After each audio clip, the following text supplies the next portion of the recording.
లేఖ సంఖ్య 151. స్వామిత్వం 22/10/1947.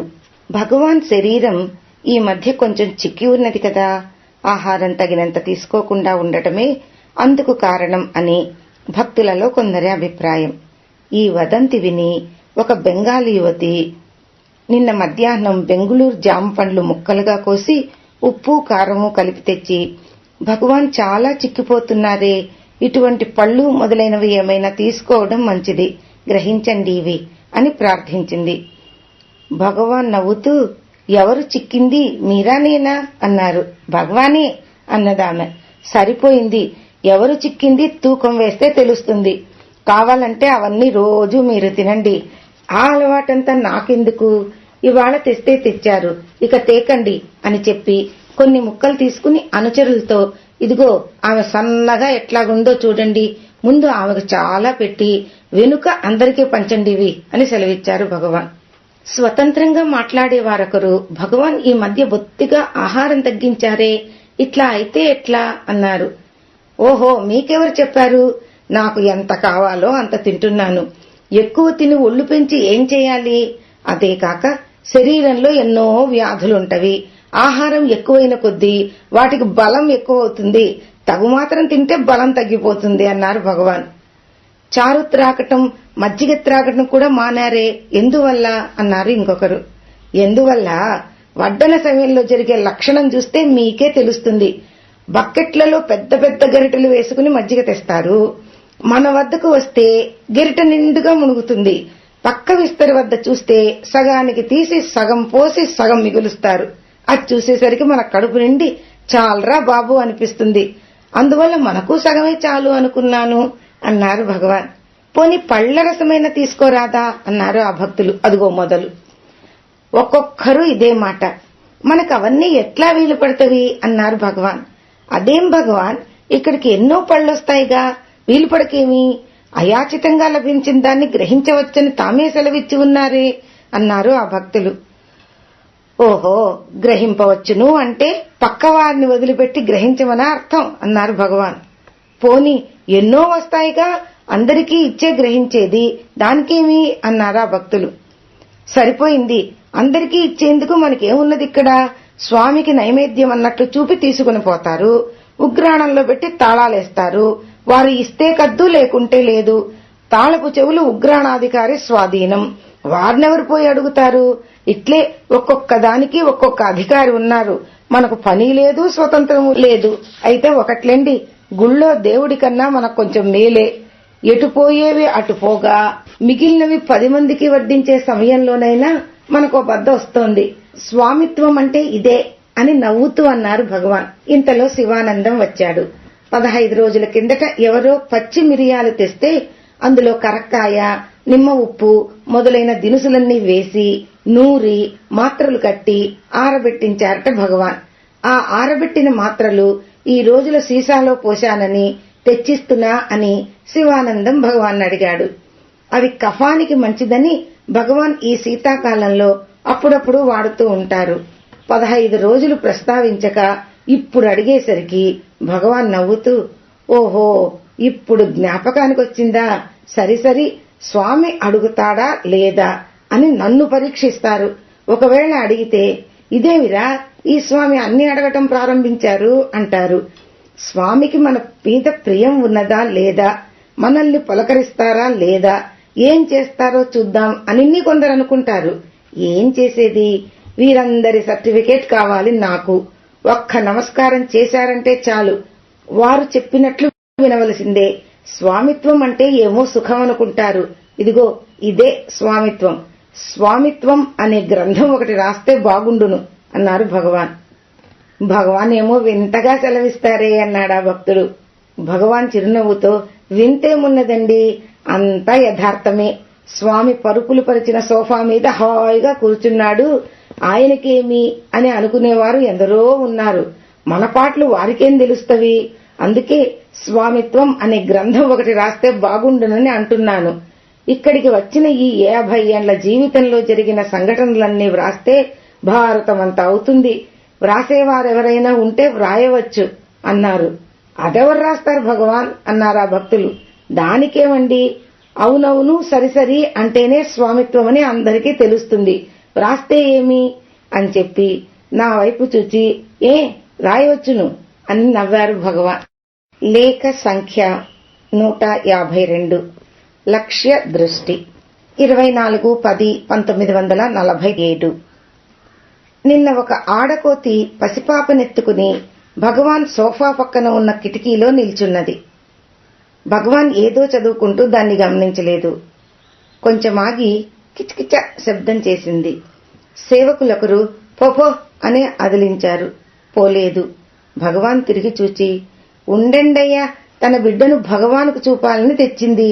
వీరంతా తెచ్చి చూపటం లేదు, దాని బిడ్డ దానికెక్కువ, చూడండి ఎంత చిన్న బిడ్డో అని దాని వైపు తిరిగి, ఏమమ్మా బిడ్డని తెచ్చావా, మంచిది అని లాలనగా చెప్పి అరటిపండ్లు ఇప్పించి పంపారు. ఈ ఆగస్టు 15వ తేదీన స్వతంత్ర దినం గనుక పతాక ఉత్సవం జరిపారిక్కడ. అంతకు ముందు 11, 12 తేదీలలో సాయంత్రం 5ంటికి భగవాన్ స్వర్ణోత్సవ పర్ణశాలలో కూర్చున్నప్పుడు వానర సైన్యం వచ్చి పళ్ల నిమిత్తం తొందర కలిగిస్తే కృష్ణస్వామి అదిలిస్తూ వచ్చాడు. భగవాన్ చూచి, ఏమోయ్ 15వ తేదీ వాటికి స్వతంత్ర దినమే, తరుముకుండా దర్బారు విందు చేయాలి తెలుసా అని అంటూ ఉండేవారు. 14వ తేదీన ఆశ్రమవాసులలో కొందరు జెండా కట్టేందుకు తగిన సన్నాహం చేస్తూ హడావిడిగా తిరుగుతున్నారు. యథాప్రకారం వానర సైన్యం వస్తే తరుముతున్నారు ఒక సేవకులు. భగవాన్ అది చూచి, తోలకండయ్యా తోలకండి, వాటికి మాత్రం స్వరాజ్యం రాలేదా ఏమి, శనగపప్పు మరమరాలు తెచ్చి విందు చెయ్యాలి గాని తరుముతారటయ్యా అన్నారు నవ్వుతూ. రేపు గదా స్వతంత్ర దినం, నేడేమి అన్నాడు అతడు. ఓహో, మీరంతా ఉత్సవానికి సన్నాహం చేసుకుంటూ ఉంటే అవి చేసుకోవద్దు, వాటి సన్నాహంలో అవి ఉన్నవి, దానికేమి అన్నారు భగవాన్. ఇంకా కొన్నిసార్లు ఏం జరుగుతుందనుకున్నావు, భగవాన్ హాల్లో కూర్చుంటే కాళ్ల వైపు ఉన్న బీరువా దగ్గరో, పాకలో కూర్చుంటే తల దగ్గరో భక్తులు అర్పించే పళ్లు పెట్టేందుకు ఒక బుట్ట పెట్టుకుని సేవకులలో ఒకరు కూర్చుంటారు. వారు అప్పుడప్పుడు కళ్లు మూసుకొనో రేడియో పాట వింటూ పరాకుగానో ఉంటారు. సమయం చూచి వానర వీరులు ఆ బుట్టలో పళ్లు కాచేస్తుంటే సభ్యులెవరైనా అదలిస్తారు. భగవాన్ నవ్వుతూ, వీరు ఒకే నిష్ఠతో ధ్యాన సమాధి మగ్నులై ఊగుతుంటే వారు వచ్చి వారి పని వారు చూసుకుంటున్నారు, ఎవరో ఒకరు చూడాలి గదా, వీరు బుట్టలో పెడితే వారు పొట్టలో పెడుతున్నారు అంతే అని, వీరు గానామృతపానం వల్ల మైమరిచి ఉంటే వారు ఫలరసాస్వాదనం చేస్తున్నారు, మంచిదే కదా అని. సేవకులెవ్వరూ అక్కడ లేనప్పుడు ఇది జరిగితే వారు రాగానే, ఏమయ్యా మీరెవరూ లేరు, అందువల్ల మీ పని వారు చూసుకుంటున్నారు, మీకు సహాయం చేస్తున్నారయ్యా, మీరిక కొంచెం విశ్రాంతి చేసుకోవచ్చు, కొండ మీద ఉండగా వారే ఎక్కువగా నా దగ్గర ఉండేవారు, మీరిప్పుడు తరుముతారు గాని అప్పుడు వారిదే రాజ్యం అని చెబుతూ ఉంటారు. కొత్తవారు ఎవరైనా వస్తే ఒక్కొక్కసారి వారు తెచ్చే పళ్లల్లో కొన్ని దోవలోనే అటకాయించి కాజేయటం, మరికొన్నిసార్లు ప్రసాదంగా పుచ్చుకున్నవి దగ్గరించుకుని కూర్చుంటే తటాలున ఎగరదన్నుకుని పోవటం చేస్తుంటారు ఆ కపివీరులు. భగవాన్ నవ్వుతూ, వారి భాగం వారు తీసుకున్నారు, నీకెందుకయ్యా కోపం, వారిది లక్ష్య దృష్టి, ఎలాగో కనిపెడతారు, కను గీటితే చాలు అందరూ వస్తారు, వచ్చి వారి భాగం వారు తీసుకుంటారు, మన దృష్టి ఎన్ని చోట్లకో పోతుంది, వారికి వీటి మీదనే దృష్టి. అందుకే వేదాంత భాషలో లక్ష్య దృష్టికి వానర దృష్టి ఉపమానంగా చెప్తారు. గురువు కనుగీటగానే శిష్యుడు విషయం గ్రహించాలి అని, అట్లా చేయకుంటే ఫలం దొరుకుతుందా అని సెలవిచ్చారు భగవాన్. లేఖ సంఖ్య 153. ఉపాధి. 26/10/1947.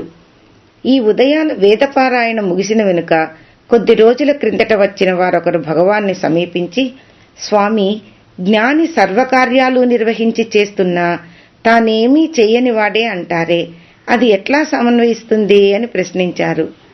ఎట్లాగా, దానికొక కథ ఉన్నది.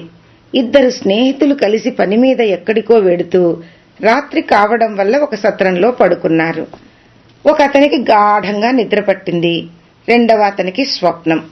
ఆ స్వప్నంలో తను తన స్నేహితుడు కలిసి ఎంతకాలమో ఎక్కడెక్కడో తిరిగి ఏమేమో చేస్తున్నట్లు కలలు కంటున్నాడు. తెల్లవారింది. మొదటివాడు లేచి వీణ్ణి లేపి, ఏమోయ్ నువ్వు నేను కలిసి అక్కడికి వెళ్ళాం, ఆ పని చేశాం, ఇక్కడికి వెళ్ళాం, ఈ పని చేశాం, అది చూచాం, ఇది చూచాం, ఇక్కడికి ఎప్పుడొచ్చాం అంటాడు. ఆ మొదటివాడికి ఆ భ్రాంతి లేనందువల్ల నేనెక్కడికి పోలేదు, ఇక్కడే ఉన్నాను అన్నాడు. వాస్తవానికి వాడూ పోలేదు, వీడూ పోలేదు. వాడికి ఆ స్వప్న భ్రాంతి వల్ల తానే కాక తనతో వీడూ వచ్చినట్లు తోచింది. వీడికి ఆ భ్రాంతి లేదు కనుక నువ్వు పోలేదు, నేను పోలేదు, ఇద్దరం ఇక్కడే పడుకున్నాం, అది కలరా నాయనా అంటాడు. ఇదంతా ఎందువల్ల? దృష్టి భేదం వల్ల. అదేవిధంగా జ్ఞాని సకల కార్యాలు చేస్తున్నట్లు స్వప్నతుల్యమైన ఈ శరీరం నేననే భ్రాంతితో ఉన్నవారికి తోస్తుందే కాని వాస్తవానికి వారికి ఏదీ అంటదు అని సెలవిచ్చారు భగవాన్. జ్ఞాని కళ్ళు చూస్తున్నట్లే ఉంటవి కాని వారేదీ చూడరని కూడా అంటారు కదా అన్నారు ఇంకొకరు. అవును, జ్ఞాని యొక్క దృష్టి చచ్చిన గొర్రెల కన్నులా ఉంటుందని ఉపమానం చెప్తారు. కళ్ళు తళతళమంటూ బాగా తెరిచి ఉంటవి, కాని తామేదీ చూడరు. బయటి వారికి చూచినట్లే ఉంటుంది, వారికే ఉన్నది అన్నారు భగవాన్. అటువంటి సిద్ధపురుషులకు ఉపాధి అనేదే లేదని కూడా అంటారేమో అన్నారు ఆ భక్తులు. అది సరి, ఉపాధి అనేదే లేదని అనే మాట నిజమే కాని ఉపాధి లేకుంటే పనులెట్లా చేస్తారు అన్న శంక వస్తుంది. అందువల్ల వారికిన్నీ ఉపాధి ఉన్నదనే చెప్పాలి. అది అతి సూక్ష్మంగా విదేహముక్తి పర్యంతం ఉంటుందనే అంటారు. అది ఎట్లాగంటే నీటి మీద గీటు వలె ఉంటుంది. గీటు గీస్తున్నప్పుడు కనపడుతుందే కాని వెనక ఉండదు, అంతే అన్నారు భగవాన్. అట్లా అయితే ఆ సిద్ధపురుషులకు స్థూల శరీర పతనానంతరం ఉపాధి అనేది ఉండదు కదా. ఈ కొండలో ఎందరో సిద్ధపురుషులు ఉన్నారన్నది పురాణ ప్రసిద్ధమే కాక భగవాన్ కూడా అనేకసార్లు సెలవిచ్చి ఉన్నారు. ఉపాధియే లేనప్పుడు సిద్ధపురుషులనేవారు విడిగా ఉండటం ఎట్లా అన్నారు ఆ భక్తులు. అదా సందేహం. అందుకే ఆ సిద్ధపురుషులలో కొంచెం భేదం చెప్తారు. ఏమంటే క్షీరం క్షీరే యథాక్షిప్తం తైలం తైలే జలం జలే సంయుక్తమేకతాం యాతి తథాత్మన్యాత్మనిన్ముని అని వివేక చూడామణిలో అన్నట్లు కేవలం జ్ఞాని సిద్ధిని పొందిన వారు పాలలో పాలు, నూనెలో నూనె, నీటిలో నీరు లీనమైనట్లు స్థూల శరీర పతనానంతరం ఆత్మలో లీనమై ఉంటారని, కొందరికి మాత్రం కొన్ని సంస్కారాలు మిగిలి ఉంటవని, ఆ సంస్కారాలే సంకల్ప రూపంగా నిలుస్తవని, ఆ సంస్కారాలు తీరేంత వరకు ఇష్టం వచ్చిన రూపం ధరించి లోకంలో సంచరిస్తూ అదృశ్యులవుతూ ఉంటారని అంటారు. ఏదో ఒకటి అని సెలవిచ్చారు భగవాన్. ఈ భేదం ఎందువల్ల వస్తుందో అన్నారు ఆ భక్తులు. వారి వారి సంకల్పాన్ని బట్టి వస్తుంది అన్నారు భగవాన్. లేఖ సంఖ్య 154. వైరాగ్య బోధ ఉపరతులు 28/10/1947. ఈ మధ్య వాసుదేవ మననం చదువుతున్నాను. నిన్న వైరాగ్య బోధ ఉపరతి వర్ణకంలో జ్ఞానం పూర్ణమై ఉండి వైరాగ్య ఉపరతులు లేకున్నా మోక్షం సిద్ధింపగలదు అన్న వాక్యం చదివి జ్ఞానికి విరాగమే చిహ్నమని కదా పెద్దల వాక్యం, ఇది ఎట్లా పొసుగుతుంది అని ఇవాళ భగవాన్ని అడిగాను. జ్ఞానికి విరాగమే చిహ్నమన్నమాట నిజమే. ప్రారబ్ధవశాత్తు వారికి ఒకవేళ రాగం కలిగినా అది శరీరానికే కాని తనకు కాదని తెలుసుకుని ఉంటాడని కూడా దానిలో చెప్పారే. ఆ రాగం వల్ల జీవన్ముక్తి సుఖానికి భంగమే కాని విదేహముక్తికి జ్ఞానమే ప్రధానం. జ్ఞానం లభిస్తే వైరాగ్య ఉపరతులు లేకున్నా మోక్షం లభిస్తుంది అంటే మరణ సమయంలో మోక్షం కలుగుతుంది అని తాత్పర్యం. వైరాగ్య ఉపరతులు ఉన్నా జ్ఞానం లేకుంటే మోక్షం కలుగదని, అయితే ఈ వైరాగ్య ఉపరతులు వృధా అవునా అంటే కావు, పుణ్యలోక ప్రాప్తికి కారణాలవుతవి అని వాసుదేవ మననంలో చెప్పి ఉన్నారే అన్నారు భగవాన్. అసలు వైరాగ్య ఉపరతులు లేకుండా జ్ఞానం ఏ విధంగా కలుగుతుంది అన్నాను. భగవాన్ ఆదరంగా చూస్తూ, అవును, వైరాగ్య బోధ ఉపరతులు మూడు ఒకటిని విడిచి ఒకటి ఉండవు. జ్ఞానం కలిగిన వెనుక రాగయుక్తుడై వర్తించినా విరాగం ఆంతర్యంలో ఉండే ఉంటుంది. జీవన్ముక్తి సుఖానుభూతికి మాత్రం అంతరాయం అంటారు. ప్రారబ్ధం బలీయమై ఉండటం వల్ల వాసనా వసతతో సంచరిస్తారే కాని వాస్తవానికి రాగం వారికి అంటదు. దానినే ప్రారబ్ధమంటారు అని సెలవిచ్చారు. అంటే స్వరూప జ్ఞానం కలిగిన ప్రారబ్ధం బలీయంగా ఉంటే వాసనలు తోసివేయజాలరు అన్నమాట. ఆ వాసనాక్షయం అయ్యేంత వరకు నిలకడగా శాంతి కుదరదు, అంతేనా అన్నాను. అవును, వైరాగ్య బోధ ఉపరతులు 3 స్థిరంగా కలవారు బహు ఉన్నత స్థితిలో ఉన్నా సరే వారే జీవన్ముక్తులన్నమాట. అట్లా కాకుండా జ్ఞానప్రధానులు ప్రారబ్ధవశాత్తు రాగయుక్తులై సంచరించినా అవేవీ తమవి కావని తెలుసుకునే ఉంటారు. వాస్తవానికి రాగం వారికంటదు. ఇందుకే వాసిష్టంలో 3వ భూమికలోనే వాసనాక్షయమయ్యి మనస్సు నశిస్తుంది అన్నారు. 4వదైన జ్ఞానభూమికను ఆక్రమించిన వెనుక 5, 6 భూమికలతో పని ఏమి అంటే వాసనాక్షయానికే అని ఏమేమో సమాధానాలు చెప్పారు. శంక ఉన్నంత వరకు సమాధానం ఉంది. శంకారహితమే జ్ఞానం అని చెప్పారు భగవాన్. జ్ఞానికి వైరాగ్యం ఎంతెంతగా అంటుకొని ఉంటుందో అంతంతగా శాంతి సుఖం లభిస్తుంది. అది సడలి ఎంతెంత దూరం అవుతుందో అంతంతగా శాంతి దూరమవుతుంది అనా తాత్పర్యం అన్నాను. అవునవును, అదే తాత్పర్యం అంటూ అచలత్వం వహించారు భగవాన్. లేఖ సంఖ్య 155. వివిధ భాషా పరిచయం. 29/10/1947. ఈ మధ్యాహ్నం 2:30 గంటలకు భగవాన్ మలయాళపు పుస్తకమేదో చదువుకుంటూ సమీపంలో కూర్చున్న ఒక భక్తునితో మాట్లాడుతున్నారు. భగవాన్ మలయాళం చదవటం చిన్నతనంలోనే నేర్చుకున్నారా అన్నాడు ఆ భక్తుడు. ఊహు, గురుముహూర్తంలో ఉండగా పళనిస్వామి కూడా ఉండేవారు కదా. అతను అధ్యాత్మ రామాయణం దగ్గరుంచుకుని తరచూ చదువుతూ ఉండేవాడు. చదవనేర్చిన ప్రతి మలయాళీ తప్పక ఆ గ్రంథం చదువుతాడు. అందువల్ల అతనికి సరిగా చదివేందుకు రాకున్నా అట్లాగే తప్పులుగా చదివేవాడు. మౌనస్వామిని గదా, విని పలక్కుండా ఉండేవాణ్ణి. తాటితోపులో ప్రవేశించిన వెనుక ఒకనాడు ఈ పుస్తకం తీసి చూస్తే అంతా గ్రంథాక్షరం వలె ఉన్నది.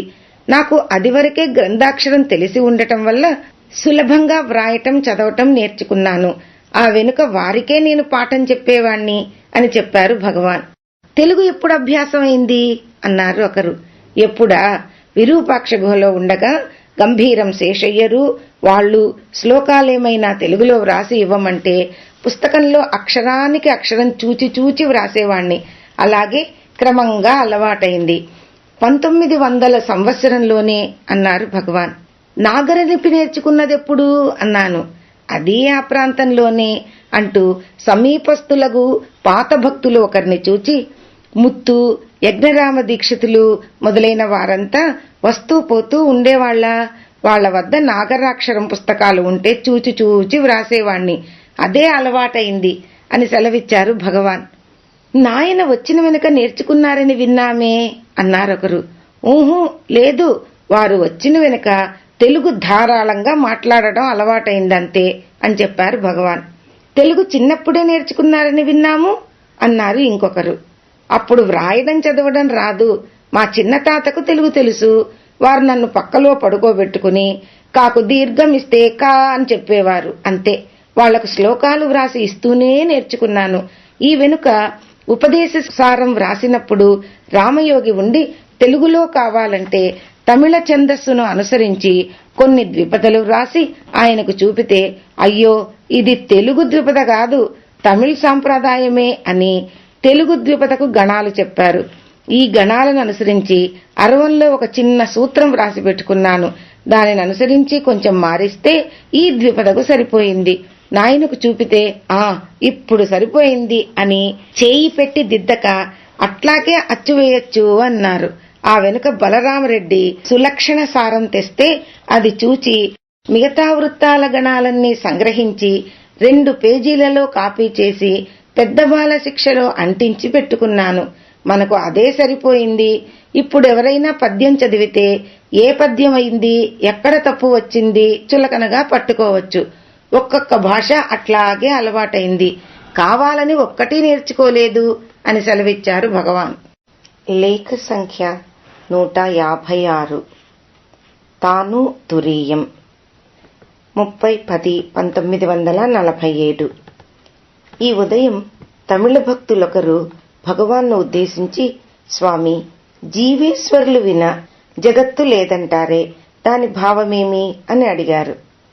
అవును, జీవేశ్వరులు త్రిగుణాత్మకములు కదా అన్నారు భగవాన్. ఈశ్వరుడును త్రిగుణముల సమిష్టిలో చేర్చవలసిన వాడేనా అన్నారు ఆ భక్తులు. ఆహా, సమష్టి అయిన సత్వమే ఈశ్వరుడని, రజస్సు జీవుడని, తమస్సు జగత్తని అంటారు. శుద్ధ సత్వమే తాను అని సెలవిచ్చారు భగవాన్.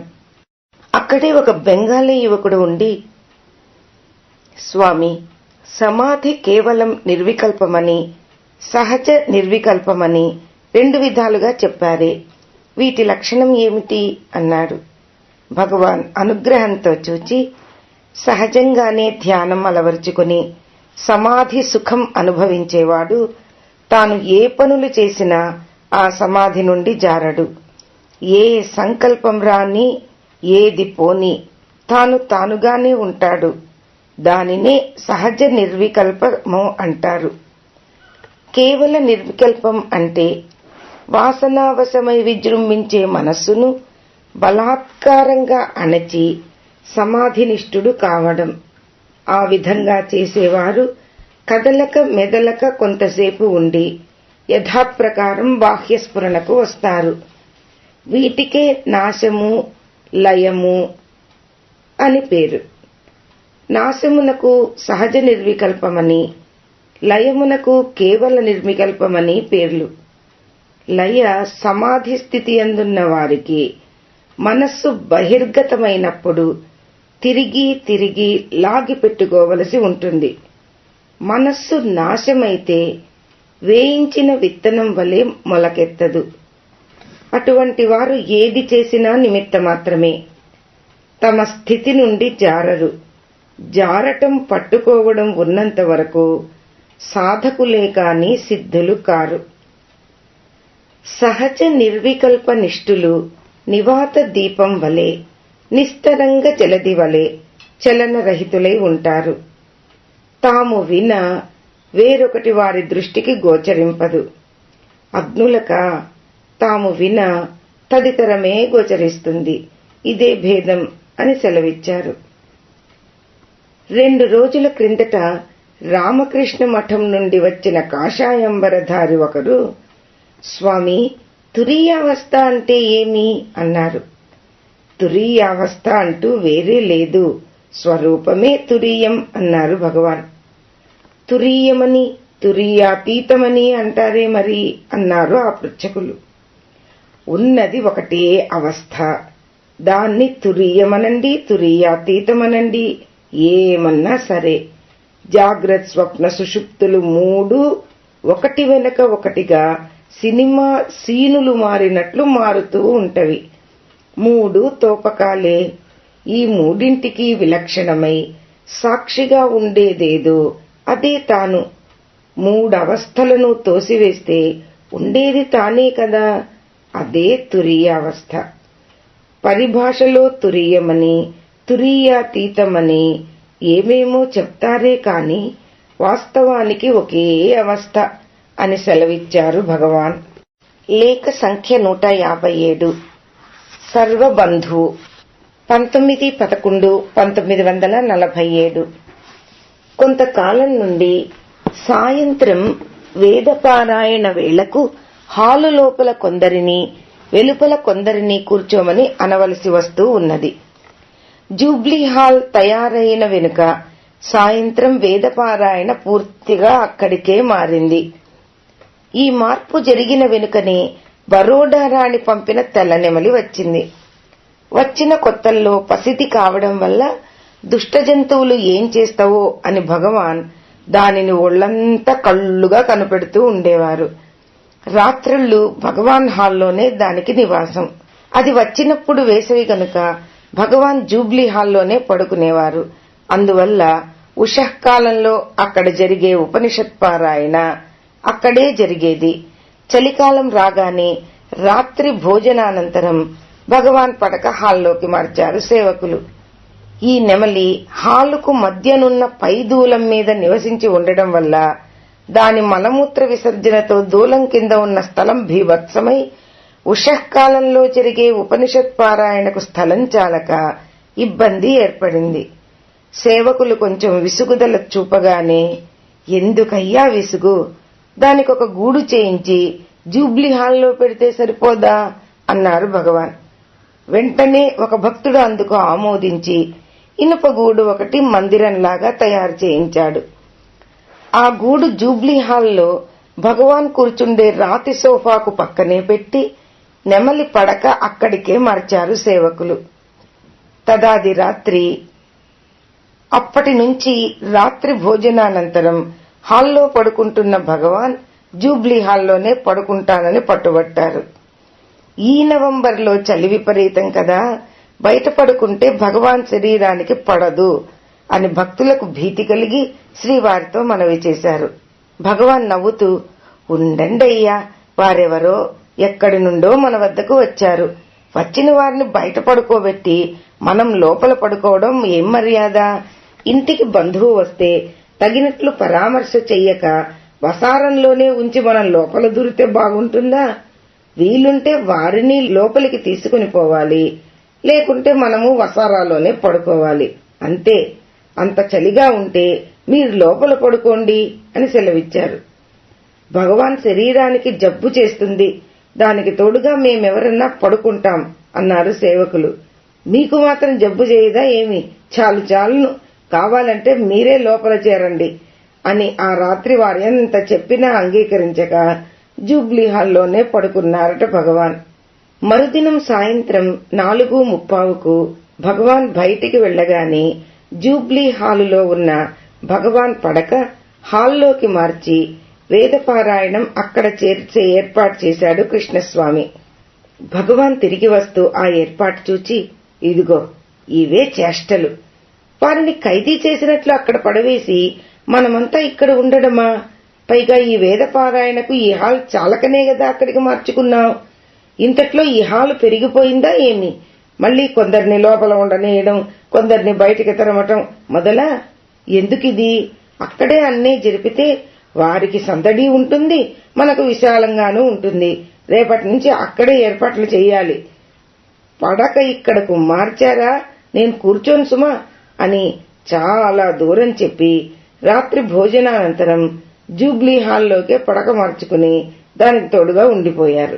ఆ మర్నాడు సాయంత్రం కూడా బయటకు వెడుతూ నెమలి గూడు వైపు చూపి, నేను తిరిగి వచ్చేసరికి వేదపారాయణాదులకు ఇక్కడ ఏర్పాటు చేస్తే సరే, లేకుంటే ఈ తుండుగుడ్డ పరుచుకుని కూర్చుంటాను.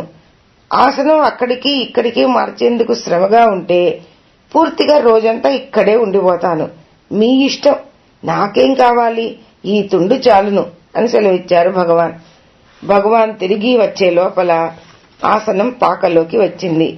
ఆ వెంటనే ఆ పాకంతా పెంచడం, భగవాన్ పూర్తిగా అక్కడే ఉండిపోవడం జరిగింది.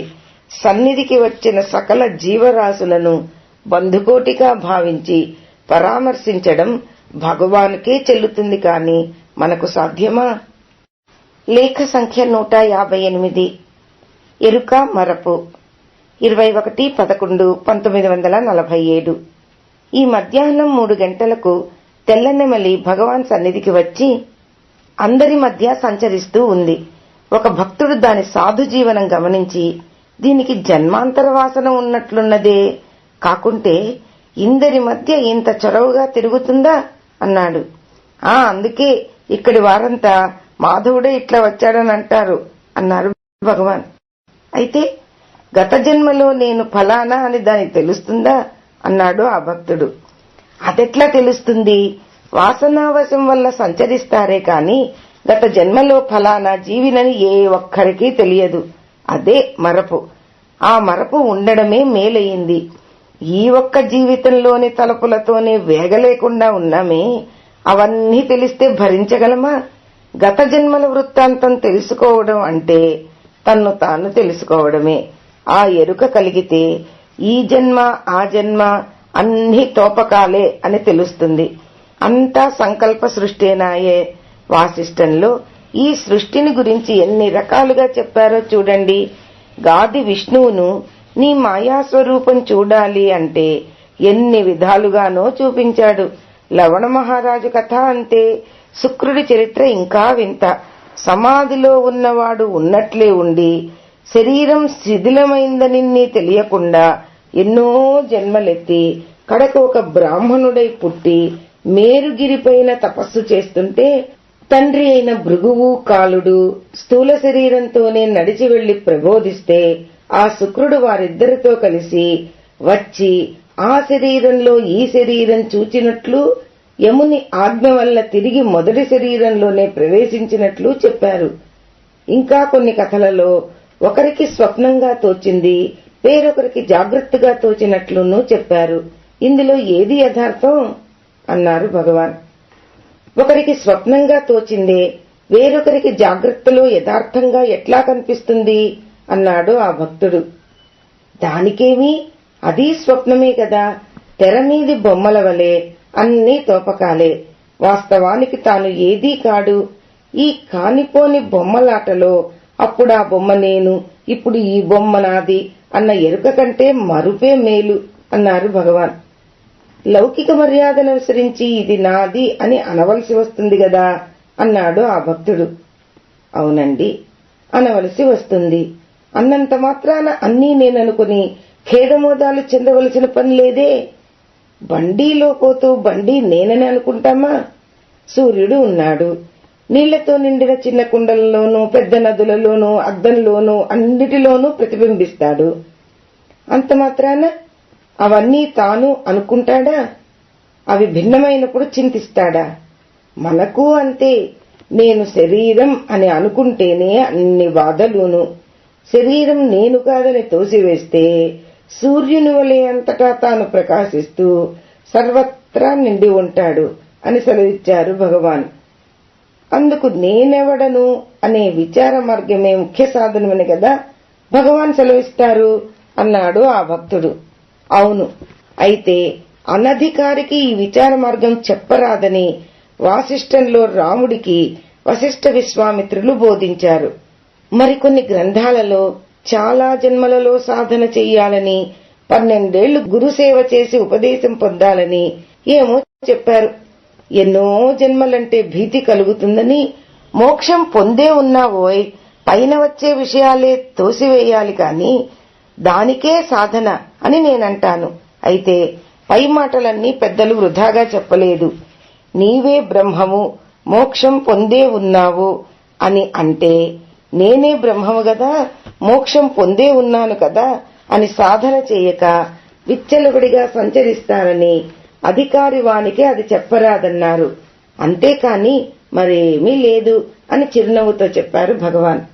నూతన ఆగత భక్తులు ఒకరు అందుకొని విశ్వం దర్పణ దృశ్యమాన నగరీ తుల్యం నిజాంతర్గతం అన్న శ్లోకంలో శంకరులు సెలవిచ్చినది కూడా జగత్తు మిథ్య, మాయ అనే దృష్టి సాధారణ జనులకే కాని జ్ఞానులకు కాదనే కదా అన్నాడు.